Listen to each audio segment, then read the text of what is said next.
Assalamualaikum warahmatullahi wabarakatuh. Sebelumnya, Waalaikumsalam. perkenalkan kami dari kelompok 7 akan memaparkan hasil diskusi kelompok kami yang berjudul Standar Profesi Fisioterapi. Langsung saja untuk materi selanjutnya akan dijelaskan oleh rekan saya yaitu Abid.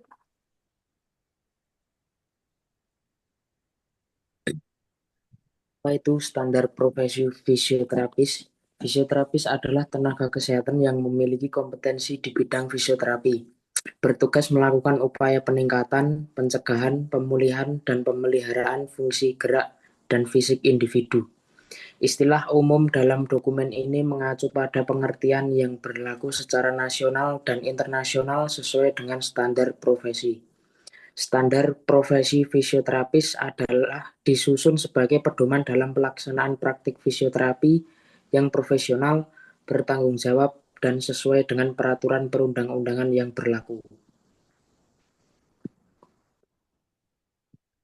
Dasar hukum dan regulasi. 1. Undang-Undang Nomor 17 Tahun 2023 tentang Kesehatan. 2. Peraturan Menteri Kesehatan tentang Tenaga Fisioterapi. 3. Standar kompetensi nasional tenaga fisioterapi. Yang ketiga ada nilai, prinsip, dan etika profesi. Nilai-nilai inti dalam profesi fisioterapi meliputi integritas, empati, keadilan, profesionalisme, dan tanggung jawab. Nilai-nilai ini menjadi dasar dalam menjalankan praktik dan berorientasi pada kesejahteraan pasien. Prinsip etik dari profesi fisioterapi mencakup hormati martabat manusia, menjunjung tinggi kejujuran, menjaga kerahasiaan pasien, memberi pelayanan tanpa diskriminasi, dan melakukan praktik berbasis bukti. Kode etik fisioterapis adalah seperangkat norma dan aturan moral yang mengarahkan perilaku profesional fisioterapis dalam interaksi dengan pasien, rekan kerja, dan masyarakat. Kode etik ini harus dipatuhi oleh setiap anggota profesi. Fisioterapis memiliki tanggung jawab moral untuk memberikan layanan yang aman dan bermutu, serta tanggung jawab sosial yang mendukung pembangunan kesehatan masyarakat melalui peran aktif dalam promosi kesehatan pencegahan penyakit. Yang keempat ada level kompetensi. Jadi untuk yang pertama entry level atau pemula, fisioterapi lulusan baru yang telah menyelesaikan pendidikan profesi dan mampu melakukan intervensi fisioterapi secara aman di bawah supervisi atau sesuai pedoman standar. Yang kedua level mahir, profisien, fisioterapis yang telah memiliki pengalaman praktik minimal 3 sampai 5 tahun mampu menangani kasus kompleks secara mandiri serta berkontribusi dalam pembangunan mutu layan dan pendidikan. Itu yang ketiga, level spesialis, fisioterapis dengan kualifikasi lanjutan, sertifikasi spesialis atau gelar magister atau spesial klinik, memiliki keahlian mendalam dalam satu bidang spesifik seperti muskuloskeletal, neurologi, kardiopulmoner, pediatri, dan lain-lain.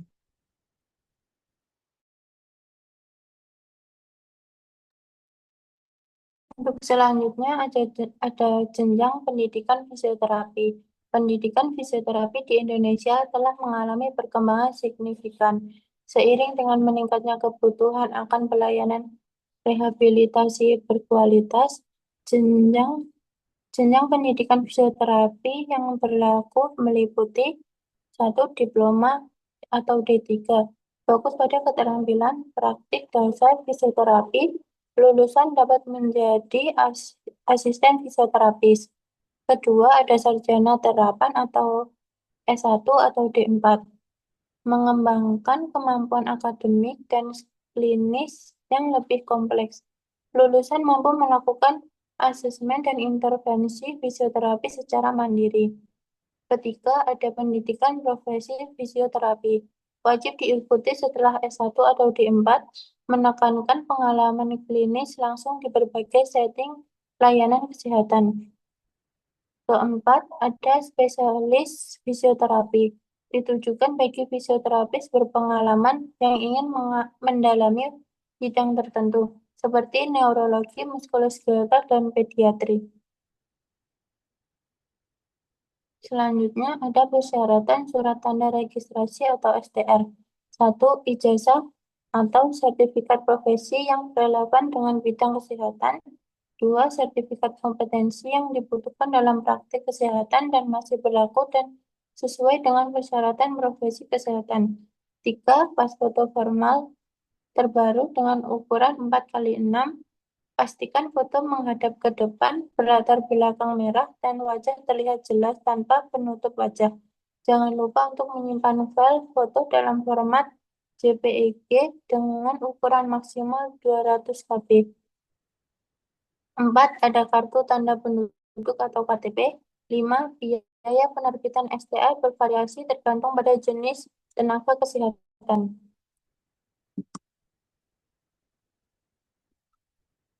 Untuk selanjutnya ada persyaratan surat izin praktek atau SIP. Yang pertama itu fotokopi ijazah yang sudah dilegalisir. 2. Fotokopi STRF. 3. Surat keterangan sehat dari dokter yang memiliki SIP. 4. Surat pernyataan memiliki tempat praktik pelayanan fisioterapi secara mandiri. 5. Pas foto berwarna terbaru ukuran 4x6 cm sebanyak 3 lembar berlatar belakang merah. 6. Rekomendasi dari Kepala Dinas Kesehatan Kabupaten atau Kota atau penjabat yang ditunjuk, rekomendasi dari organisasi profesi.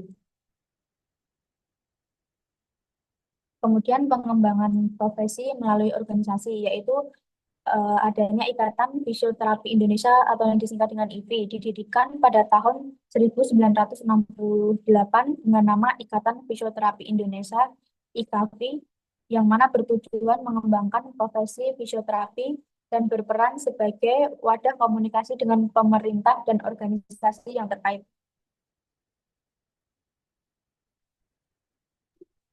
Selanjutnya ada standar profesi fisioterapi.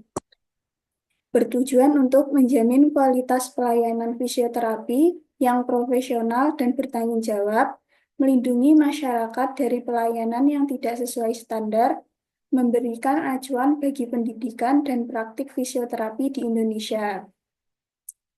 Lalu peran IFI, Ikatan Fisioterapi Indonesia atau IFI, berperan dalam menyusun dan memantau pelaksanaan standar profesi, mendukung pengembangan profesional anggotanya, memastikan praktik fisioterapi sesuai dengan standar yang ditetapkan.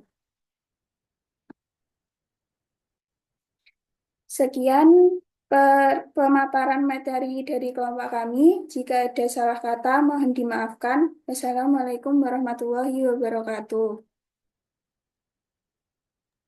Waalaikumsalam warahmatullahi wabarakatuh. warahmatullahi wabarakatuh. Waalaikumsalam warahmatullahi wabarakatuh.